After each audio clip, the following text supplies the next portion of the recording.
الرحيم الحمد لله نحمده ونستعينه ونستغفره ونؤمن به ونتوكل عليه ونعوذ بالله من شرور أنفسنا ومن سيئات أعمالنا من يهده الله فلا مضل له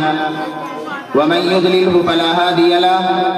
ونشهد أن لا إله إلا الله وحده لا شريك له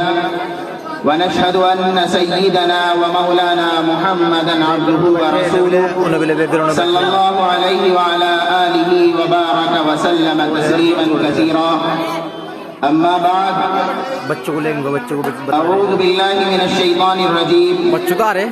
بسم الله الرحمن الرحيم يا أيها الناس إنا خلقناكم من ذكر وأنثى وجعلناكم شعوبا وقبائل لتعارفوا إن أكرمكم عند الله أتقاكم إن الله عليم خبير. میرے محترم بزرگوں اور دوستوں، عزیز ساتھیوں اور میرے پیارے بچوں، میں نے ابھی آپ حضرات کے سامنے قرآن کریم کی ایک آیت تلاوت کی ہے. آپ کی خدمت میں قرآن شریف کی ایک آیت پیش کی ہے جس میں اللہ رب العزت فرماتا ہے کہ اے لوگوں، ہم نے تم کو ایک مرد عورت سے جنم دیا ہے، ہم نے تم کو ایک مرد عورت سے پیدا کیا ہے اور تمہارے مختلف خاندان بنا دیے ہیں، تم کو الگ الگ خاندانوں میں تقسیم کر دیا ہے، تمہارے لیے الگ الگ مکان بنا دیے ہیں، تم کو الگ الگ جگہوں میں بسا دیا ہے اور ہم نے تم کو الگ الگ جگہوں میں اس لیے بسایا ہے، تمہارے لیے الگ الگ مکان اس لیے بنائے ہیں، تمہارے مختلف خاندان اس لیے بنائے ہیں، الگ الگ خاندانوں میں اس لیے بانٹا ہے تاکہ تم ایک دوسرے کو پہچان سکو، ایک دوسرے کو جان سکو، ایک دوسرے کی معرفت حاصل کر سکو، اپنے بارے میں دوسرے کو سمجھا سکو، بتلا سکو، اس کے بارے میں سمجھ سکو اور اس کے بارے میں سن سکو. یقیناً اللہ رب العزت کے نزدیک سب سے باعزت شخص وہ ہے جو تم میں سب سے زیادہ تقوی والا ہو، اور اللہ رب العزت بہت جاننے والے اور بہت باخبر ہیں. اللہ رب العزت ہر وقت ہر چیز کی خبر رکھتے ہیں، ہر چیز سے باخبر رہتے ہیں کہ کون سی چیز کیا ہے، کبھی بھی کسی چیز سے باخبر نہیں ہوتے. اللہ رب العزت کے قبضے میں ہر چیز ہے، اللہ رب العزت کے قبض و قدرت سے کوئی چیز باہر نہیں ہے، تمام چیزیں اسی کے انڈر میں ہیں. خود قرآن شریف میں ہے ان اللہ علی کل شیء قدیر، بے شک اللہ رب العزت تمام چیزوں پر قادر ہے، تمام چیزیں اسی کے انڈر میں ہیں، اس کی مرضی ہے، جو چاہتا ہے کرتا ہے، اس کی مرضی کے آگے کسی کی مرضی نہیں چلتی. یعنی اگر اللہ رب العزت کوئی کام کرنے پر آئے اور دنیا کی تمام مخلوق اپنی پوری طاقت جھونک دے، اپنی پوری طاقت لگا دے اللہ رب العزت کو اس کام کو روکنے پر، تو کسی میں اتنی ہمت، اتنی جسارت نہیں ہے کہ اللہ رب العزت کو اس کام کو کرنے سے روک دے. اللہ رب العزت کی مرضی ہے، کسی کی مرضی نہیں چلتی اللہ رب العزت کے اوپر. اللہ رب العزت جو چاہتا ہے کرتا ہے. قرآن شریف میں ہے وَتُعِزُّ مَن تَشَاءُ وَتُذِلُّ مَن تَشَاءُ، اللہ رب العزت جسے چاہتا ہے عزت دیتا ہے، جسے چاہتا ہے ذلت دیتا ہے. یعنی اگر اللہ رب العزت کسی کو عزت دینے پر آئے، اس کو بلند کرنے پر آئے، تو کسی میں اتنی طاقت، اتنی جسارت نہیں ہے کہ اس کو گرا دے، اس کو بلند ہونے سے روک دے یا اس کو کوئی ذلیل کر دے. اور اگر کسی کو رسوا کرنے پر آئے تو اسے کوئی عزت نہیں دے سکتا. تو میرے محترم بزرگوں اور دوستوں، میں آج تھوڑی دیر 26 جنوری کے بارے میں لفظ کروں گا. 2-4 منٹ آزاد ہندوستان کی تاریخ کے بارے میں بتلاؤں گا کہ ہندوستان کس طرح سے آزاد ہوا ہے. آزاد ہندوستان کی تاریخ میں 2 دن بہت زیادہ اہمیت کے حامل ہیں. 2 دنوں کو بہت زیادہ اہمیت دی جاتی ہے. وہ 2 دن اپنے اندر بہت ہی زیادہ اہمیت رکھتے ہیں. ایک ہے ان میں سے 15 اگست جس میں ملک ہندوستان کو انگریزوں کے چنگل سے آزاد کرایا گیا، جس میں ملک ہندوستان کو انگریزوں کے قبضے قدرت سے نکال کر اس پر اپنا قبضہ جمایا گیا. اور دوسرا ہے 26 جنوری جس میں ملک جمہوری ہوا، یعنی اپنے ملک میں اپنے لوگوں پر اپنا قانون لاگو اور نافذ ہوا. اپنا قانون بنانے کے لیے ڈاکٹر بھیم راؤ امبیڈکر کی صدارت میں 29 اگست سن 1947 میں 7 رکنی کمیٹی تشکیل دی گئی تھی، جس کو موجودہ حالات مرتب کرنے میں 2 سال 11 ماہ اور 18 دن لگے. دستور ساز اسمبلی کے مختلف اجلاس میں اس نئے قانون کی ہر شق پر کھلی بحث ہوئی. پھر 26 نومبر 1949 کو اسے قبول کر لیا گیا اور 24 جنوری 1950 کو ایک مختصر اجلاس میں تمام ارکان نے اس نئے قانون پر دستخط کر دیے. البتہ مولانا حضرت موہانی نے مخالفت کرتے ہوئے دستور کے ڈرافٹ پر ایک نوٹ لکھا کہ یہ دستور برطانوی دستور کا اجراء و توسیع ہے، جس سے آزاد ہندوستان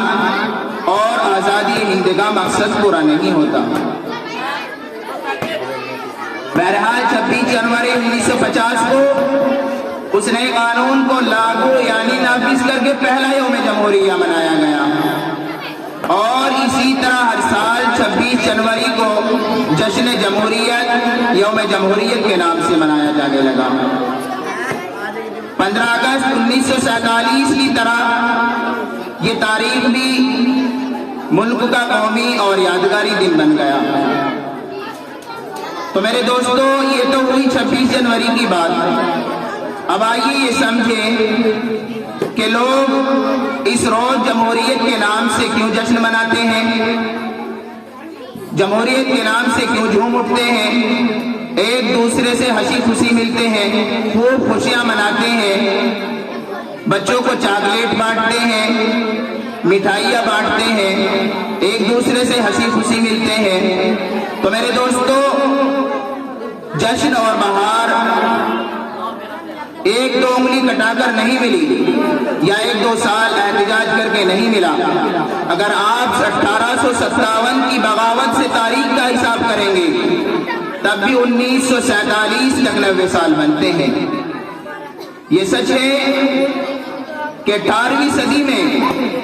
مغلیہ سلطنت کے زوال سے انگریزوں کو عروج ملا اور انگریزوں کا سب سے پہلا جہاز سن 1601 میں جہانگیر کے دور میں آ چکا تھا. اس حساب سے ہندوستان جنت نشان سے انگریزوں کا انخلا سن 47 میں 340 سال بعد ہوا. اس دوران ظلم و بربریت کی ایک طویل داستان لکھی گئی جس کا ہر صفحہ ہندوستانیوں کے خون سے لطمت ہے. جذبہ آزادی سے سرشار اور سر پر کفن باندھ کر وطن عزیز اور اپنی تہذیب کی بقا کے لیے بے خطر آتش افرنگی میں کودنے والوں میں مسلمان صف اول میں تھے، مسلمان پہلی صف میں تھے، سب سے آگے تھے. اگر جنگ آزادی سے مسلمانوں کی قربانی کو الگ کر دے، مسلمانوں کی قربانی کو نکال دے تو کبھی ہندوستان آزاد نہ ہوگا اور تاریخ آزادی ہند کے ساتھ انصاف نہ ہوگا. آزادی ملنے کے بعد سب سے بڑا مسئلہ یہ اٹھا کہ ملک کا قانون کیسا ہو، ملک کا دستور کیسا ہو، ملک کا آئین کیسا ہو، مذہبی ہو یا لا مذہبی ہو، اقلیت و اکثریت کے درمیان حقوق کس طرح طے کیے جائیں. آزادی کے بعد ملک میں سیکولر جمہوری نظام نافذ کرانے میں جمعیت علماء ہند کا رول نظر انداز نہیں کیا جا سکتا۔ جمعیت علماء ہند کے ناظم عمومی حضرت مولانا حفظ الرحمان سویہاروی نے بحیثیت رکن دستور ساز اسمبلی اقلیتوں کو مراعات دلانے میں نمایاں حصہ لیا۔ چنانچہ آئین ہند کے ابتدائی حصے میں صاف صاف یہ لکھا گیا کہ ہم ہندوستانی عوام تجویز کرتے ہیں کہ انڈیا ایک آزاد سماجوادی جمہوری ہندوستان کی حیثیت سے وجود میں لایا جائے، جس میں تمام شہریوں کے لیے سماجی، معاشی، سیاسی انصاف، آزادی خیال، اظہار رائے، عقیدت و مذہب و عبادات، انفرادی تشخص اور احترام کو یقینی بنایا جائے گا، اور جس کی سالمیت و یکجہتی کو قائم و دائم رکھا جائے گا۔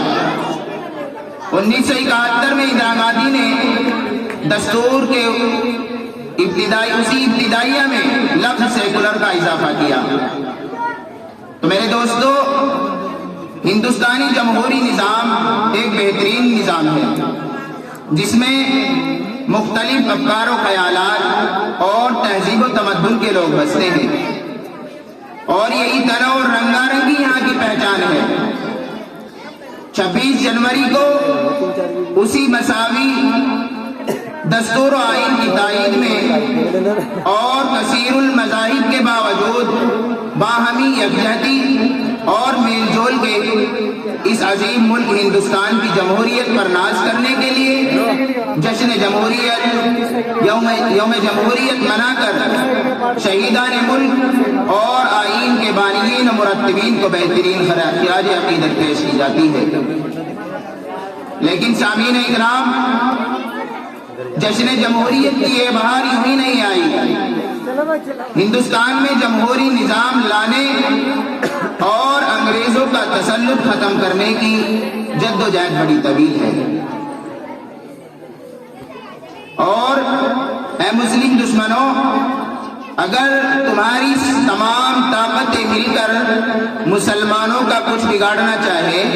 تو تم مسلمانوں کا ایک بال بھی باقی نہیں کر سکتے، اس لیے کہ مسلمانوں کے پاس ایک ایسا ہتھیار ہے جس کے آگے تمہارے سارے کے سارے ہتھیار زیر ہیں، تمہارے سارے ہتھیار اس ہتھیار سے نیچے ہیں۔ تمہاری پروازیں کرسیوں اور فرش تک ہے، لیکن مسلمانوں کی پرواز عرش تک ہے، عرش والے تک ہے، یعنی اللہ رب العزت تک ہے۔ لہذا تمہارا خیال باطل اور غلط ہے، تم اپنے خیال کو درست کرو، اور میں اپنے مسلمان بھائیوں سے بھی یہ کہنا چاہتا ہوں کہ تم اللہ پر کامل توکل رکھو، غیر اللہ سے ہونے کا یقین اپنے دل سے نکال کر ایک اکیلے اللہ کی محبت اور اسی سے ہونے کا یقین اپنے دل میں پیدا کر لو۔ اللہ کی مرضیات کے آگے اپنے کو جھکا دو، اللہ کی مرضیات کے آگے اپنی مرضی نہ چلاؤ، اور منشاء الہی پر عمل پیرا ہو جاؤ، تو ساری کی ساری دنیا تمہارے قدموں میں گر جائے گی، تمہارے آگے جھکنے پر مجبور ہو جائے گی۔ لہذا وقت کی قلت سے میں اپنی بات کو ہی ختم کرتا ہوں۔